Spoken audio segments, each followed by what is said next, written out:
Desde octubre del año recién pasado, nuestro país ha vivido una verdadera crisis social de proporciones que ha traído consigo una inestabilidad muy grande para nuestra nación, desde la cual cada uno de ustedes seguramente habrá hecho su propia lectura de lo ocurrido y habrá sacado sus propias conclusiones, ¿verdad?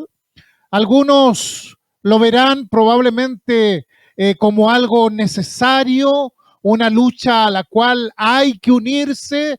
Otros quizás lo vean desde la otra vereda, pensando que nadie tiene derecho a poner en jaque el orden y la paz de una nación.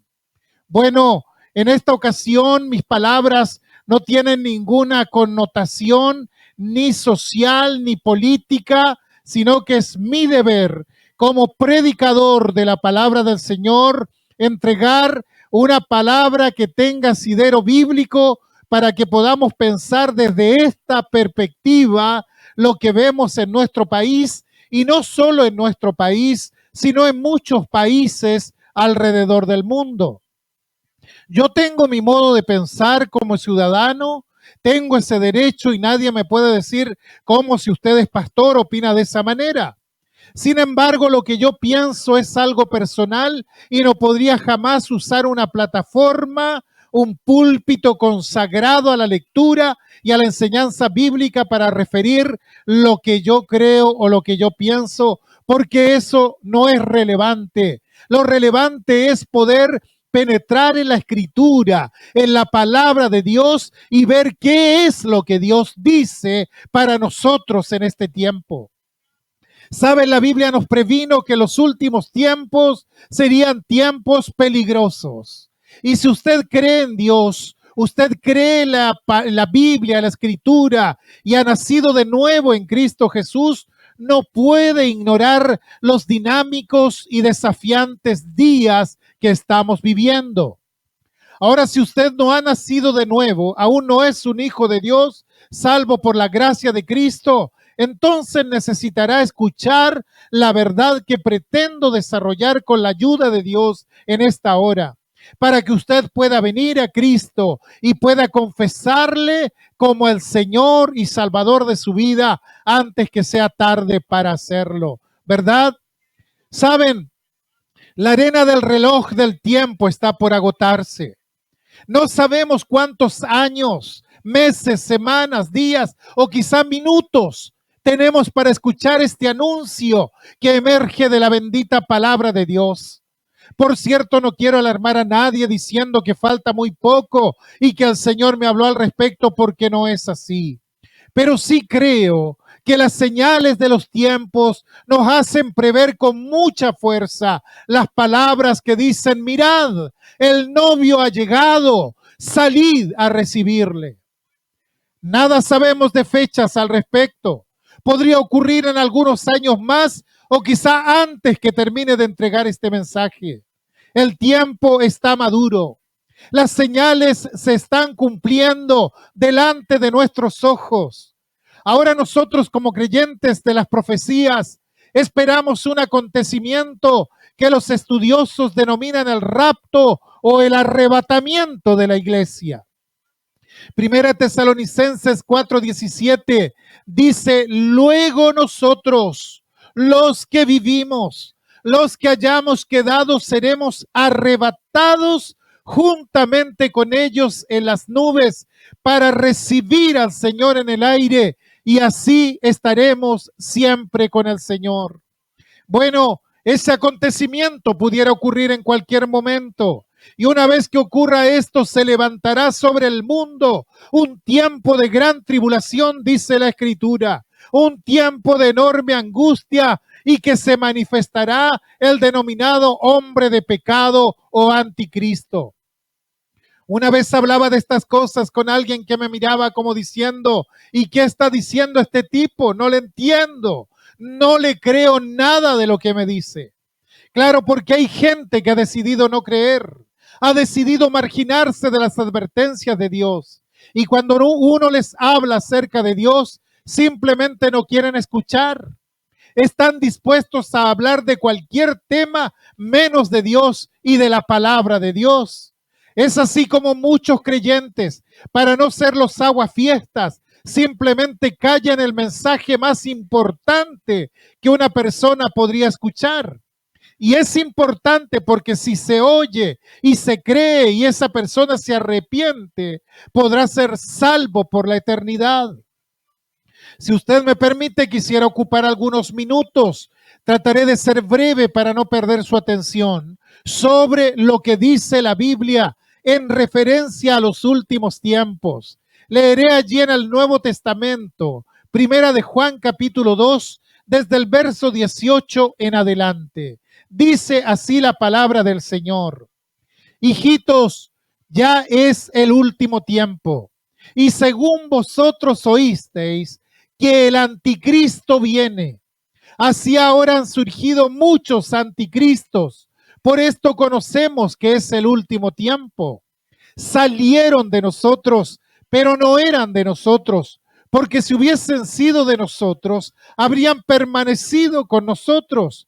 Pero salieron para que se manifestase que no todos son de nosotros. Pero vosotros tenéis la unción del Santo y conocéis todas las cosas. No os he escrito como si ignoraseis la verdad, sino porque la conocéis y porque ninguna mentira procede de la verdad. ¿Quién es el mentiroso? Sino el que niega que Jesús es el Cristo. Este es anticristo, el que niega al Padre y al Hijo. Todo aquel que niega al Hijo tampoco tiene al Padre. El que confiesa al Hijo tiene también al Padre. Lo que habéis oído desde el principio permanezca en vosotros. Si lo que habéis oído desde el principio permanece en vosotros, también vosotros permaneceréis en el Hijo y en el Padre. Y esta es la promesa que Él nos hizo, la vida eterna. Os he escrito esto sobre los que os engañan, pero la unción que vosotros recibisteis de Él permanece en vosotros y no tenéis necesidad de que nadie os enseñe.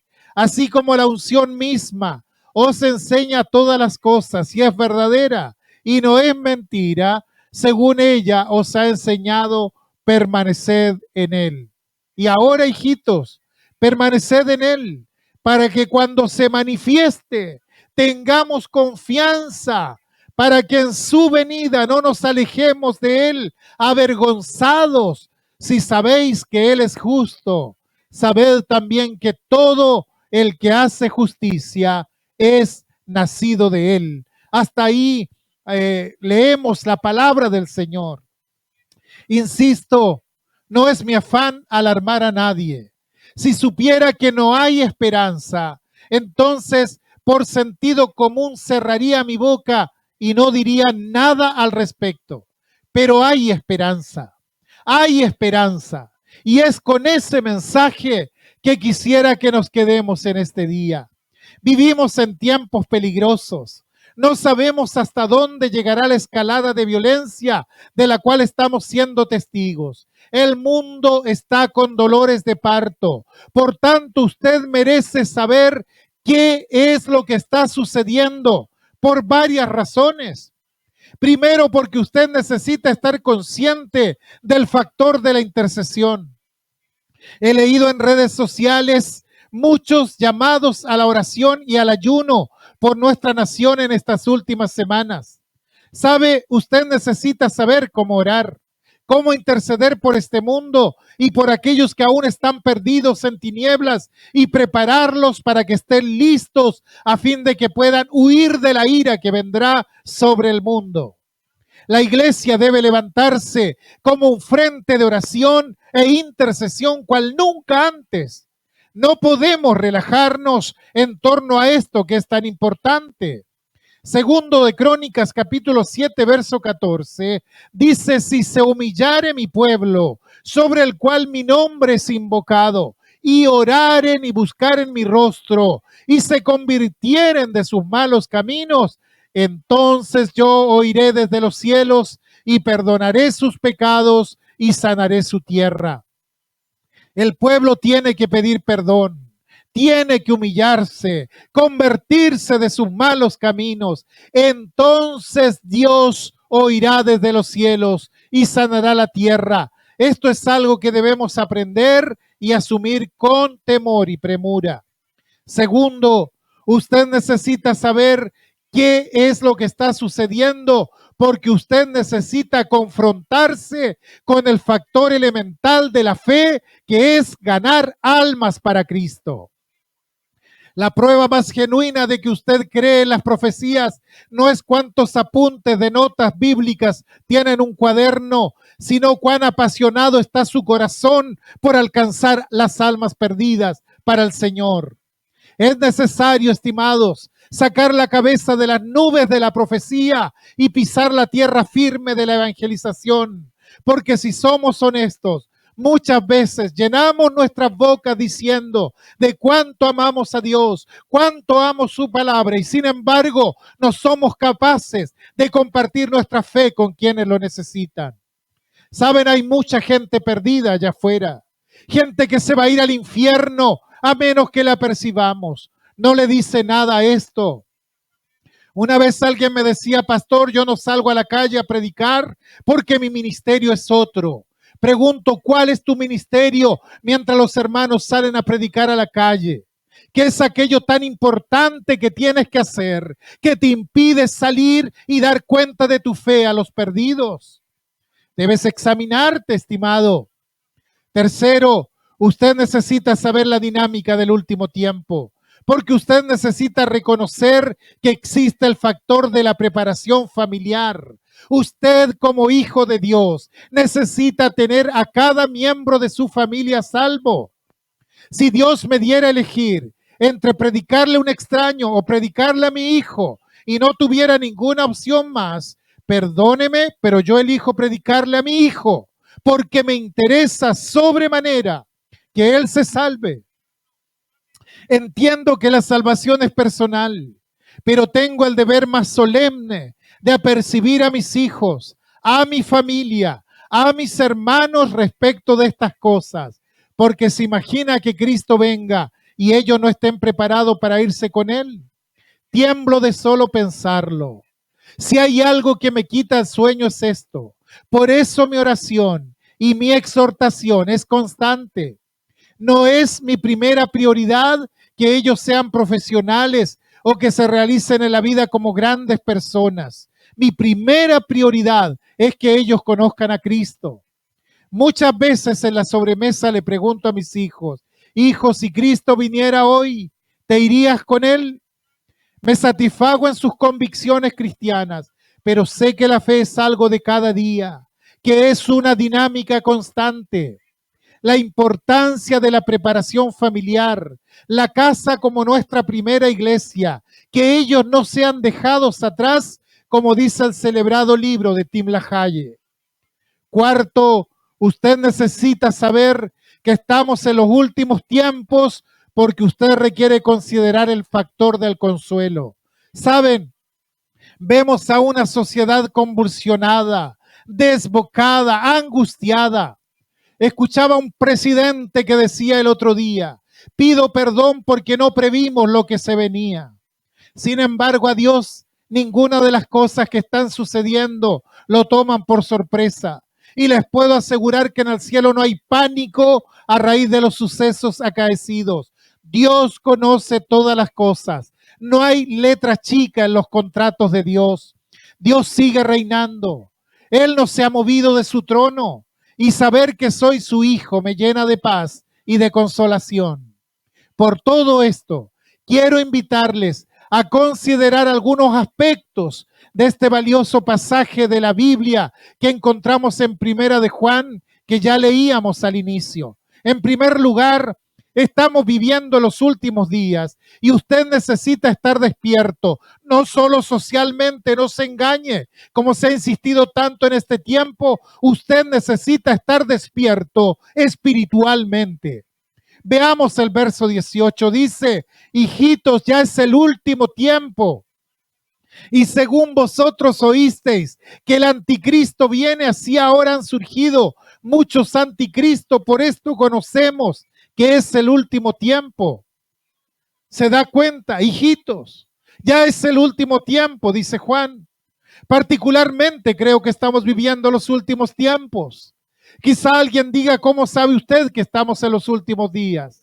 ¿Sabe por qué? Porque los tiempos de Juan ya eran los últimos días. Es decir, por más de 2000 años hemos estado viviendo los últimos tiempos. Hemos vivido al filo de la eternidad. En los días de Juan ya tocó la última hora. Quizá alguien diga, y si eso es verdad, ¿por qué Jesús aún no ha regresado? Ponga atención en esto. Si el Señor no ha regresado aún es porque su misericordia aún persiste con aquellos que no se han arrepentido de sus pecados. Pero desde el mismo momento en que el Señor ha ascendido a los cielos, desde entonces hasta este momento, hemos estado viviendo al filo de la segunda venida de Cristo Jesús. Y sabe, una de las más grandes esperanzas de la Biblia es que la venida del Señor es siempre inminente. Y la palabra inminente significa que puede suceder en cualquier momento. El Antiguo Testamento, con sus muchas profecías, nos preparó para la primera venida de Cristo. El Nuevo Testamento nos prepara para la segunda venida de Cristo. No hay señal o evento que tenga que suceder antes de que Jesús regrese. En realidad, estamos viviendo los últimos días. Y quisiera poder explicar este evento en los términos más sencillos para que todos me puedan entender. Hay dos eventos en la denominada segunda venida de Cristo. Son dos acontecimientos, pero indican una sola cosa, el regreso de Cristo. Algunos lo llaman primera fase y segunda fase.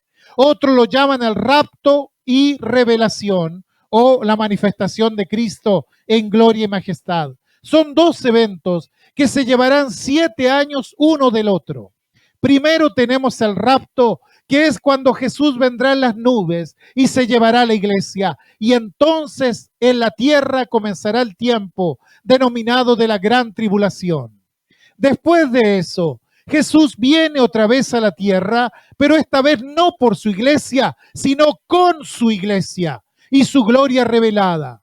Esta venida es posterior a la gran tribulación. Es lo que se conoce como revelación, apocalipsis o parusía.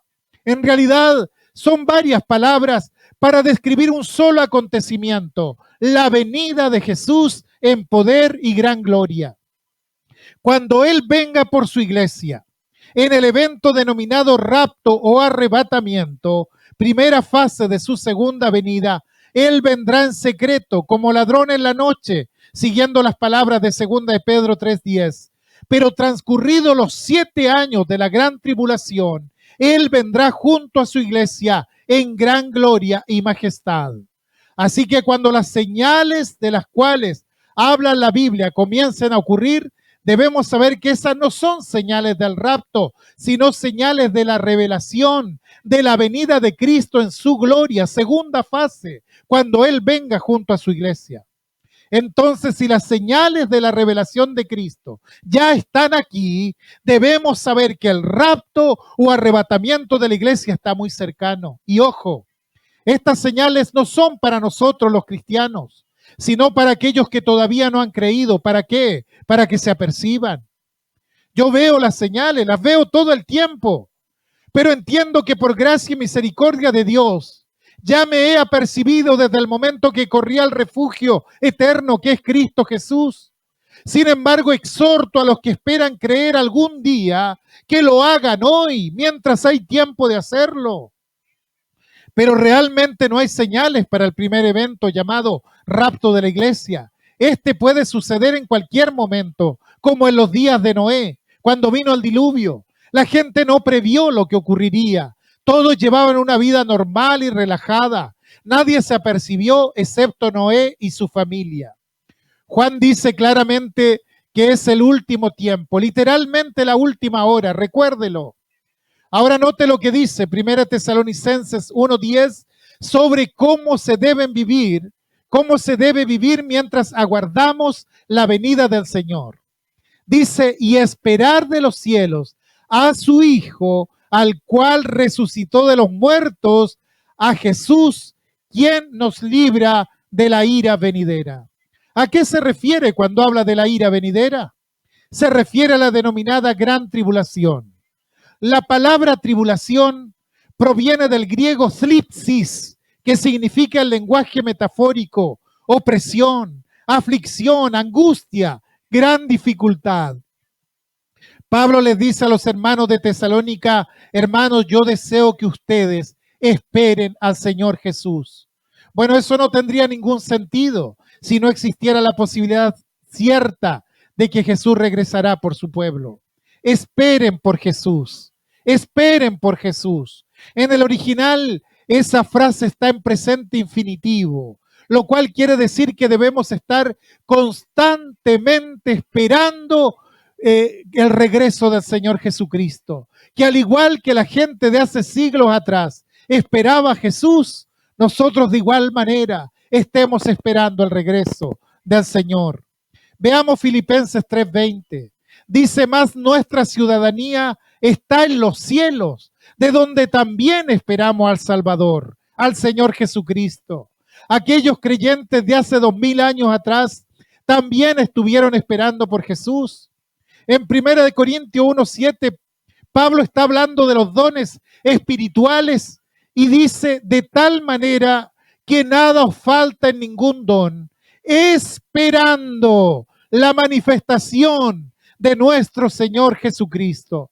Quiere decir que los primeros cristianos estuvieron mirando, deseando, aguardando la venida del Señor Jesús.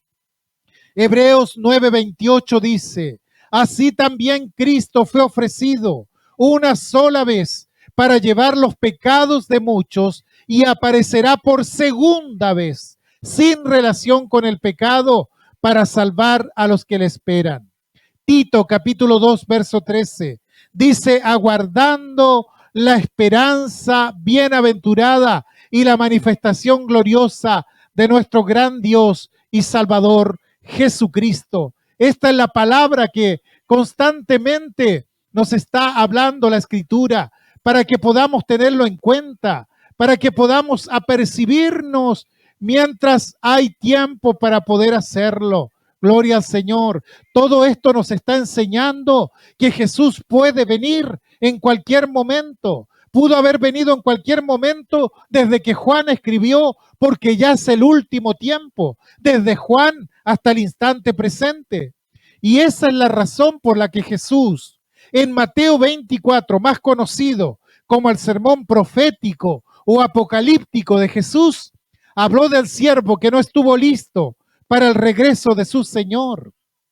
Dice desde el verso 48, pero si aquel siervo malo dijera en su corazón: mi Señor tarda en venir, y comenzare a golpear a sus consiervos, y aún a comer y a beber con los borrachos, vendrá el Señor de aquel siervo en el día que éste no espera y a la hora que no sabe, y lo castigará duramente y pondrá su parte con los hipócritas. Allí será el lloro y el crujir de dientes.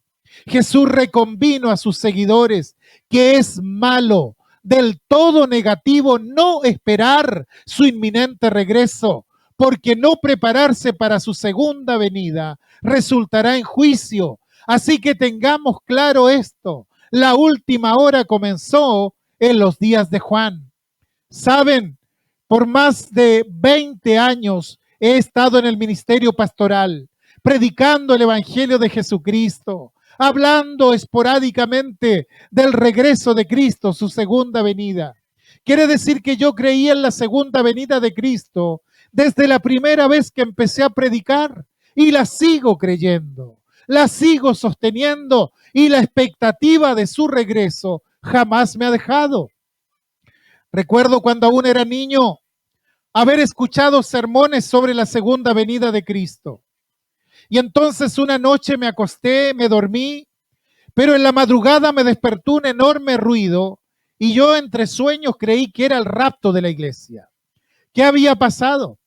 La casa de mis padres quedaba muy cerca de la carretera principal y esa noche en particular hubo movimiento de grandes camiones generando un ruido más penetrante de lo normal.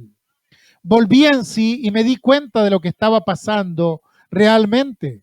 Sin embargo, sé que uno de estos días va a suceder en un momento, en un abrir y cerrar de ojos, como dice la Biblia. Un día vamos a escuchar, miren, el novio ha llegado, salid a recibirle. Entonces, lo que necesitamos saber es, primero, que estamos en los últimos tiempos y necesitamos estar despiertos, apercibidos. Y segundo, que el anticristo también viene, no solo Jesús, el anticristo viene también. Por tanto, necesitamos estar prevenidos. Mire lo que dice el verso 18, 1 Juan 2, hijitos, ya es el último tiempo. Y según vosotros oísteis que el anticristo viene. Así ahora han surgido muchos anticristos. Por esto conocemos que es el último tiempo. Hay una persona malvada, tremendamente malévola, impía, la encarnación misma de Satanás, que está esperando entre sombras ser revelado después del rapto de la iglesia. Este anticristo está listo para pararse en el centro mismo del escenario mundial. Ahora a lo mejor usted se sorprenderá saber que el apóstol Juan es el único en la Biblia que llama a este hombre anticristo. Pero este ser, como muchos criminales, tiene muchos nombres, pero un solo corazón y una sola mente. Mencionaré algunos de los otros nombres con los cuales se le identifica en la Biblia. Mire lo que dice 2 Tesalonicenses 2:23. Perdón, 2 Tesalonicenses 2:3. Nadie os engañe en ninguna manera, porque no vendrá sin que antes venga la apostasía y se manifieste el hombre de pecado, el hijo de perdición. Es decir, lo llama el hombre de pecado y afirma que el día de la ira, de la tribulación, no vendrá hasta que sea revelado el hombre de pecado. Es tan malvado, tan maléfico, que la Biblia lo llama hombre de pecado. Todo el problema de la raza humana comenzó con el pecado del hombre y llegará a su culminación con el hombre de pecado. Los evolucionistas quieren que creamos que descendemos de las bestias, pero no, no venimos de las bestias. Sin embargo, como humanidad nos estamos dirigiendo hacia una bestia, el hombre de pecado. Saben, he consultado varias traducciones de la Biblia y se le llama a este personaje de varias maneras. Se le llama el hombre de anarquía, la encarnación de la maldad, el campeón de la maldad personificada. El apóstol Juan lo llama anticristo. San Pablo lo llama hijo de perdición y habla del juicio que le espera. Sí, porque déjeme decirle que el anticristo no prevalecerá aunque haga daño de proporciones. Jamás podrá triunfar. Está destinado al infierno. En Apocalipsis 13 se le llama bestia. Este libro está lleno de emblemas, de símbolos. Así que este hombre, como una bestia, es feroz, es cruel, es salvaje, sediento de sangre, y Juan lo llama el anticristo. Anticristo, recuerde que el prefijo anti significa dos cosas, en lugar de o en contra de. Entonces, este ser vendrá en lugar de Cristo, se hará pasar por el Cristo, pero es el falso Cristo que sustituye al Cristo verdadero. Y por tanto se opone en contra de todo lo que tiene que ver con Cristo, entre ellos nosotros los cristianos, pero es un Cristo falsificado, adulterado, corrompido. Él será para el diablo lo que Jesús es para el Padre Celestial. Jesús dijo, mirad que nadie os engañe, porque vendrán muchos en mi nombre diciendo yo soy el Cristo, y a muchos se engañarán, pero ustedes y yo sabemos que el Cristo es uno solo, no hay otro como Él. Él dijo, el que me ha visto a mí, ha visto al Padre. Pues déjeme decirle que aunque la tierra sea conmovida, aunque la violencia se desate en diferentes ámbitos, este Cristo nos hace vivir confiados, ha traído paz a nuestros corazones y nos ha dicho, no los dejaré, ni los desampararé, persevera hasta el fin y serás salvo. Hoy en día, a la luz de los acontecimientos, la iglesia más que nunca debe mantenerse firme, erguida y muy confiada. Pueden quitarnos todo, pero lo que jamás nos podrán quitar es el gozo inmerecido de la salvación en nuestros corazones. Sin embargo, me inquieta que haya alguien escuchando este mensaje que aún no tenga la seguridad de su salvación en su vida. Quizá ha tratado de satisfacer su alma en cosas que ofrece el mundo y se ha dado cuenta que su vacío existencial sigue tal cual. ¿Puedo hacerle una invitación? La única manera que usted puede ir al Padre, la única manera en que usted pueda entrar al cielo eterno algún día es solamente a través de Jesucristo, el verdadero, el de la Biblia, no el falso. El otro, el anticristo, ya fue condenado y todos los que lo siguen serán condenados juntamente con él. Yo predico del Cristo revelado en la Escritura, aquel que dijo, mi reino no es de este mundo.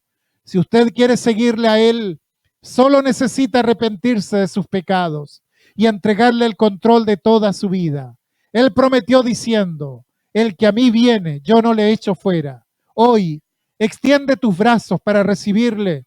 Extiende tus manos para tomar la mano del Maestro que está extendida hacia ti y te puedas acoger en su regazo de amor y de reconciliación. Cristo vive.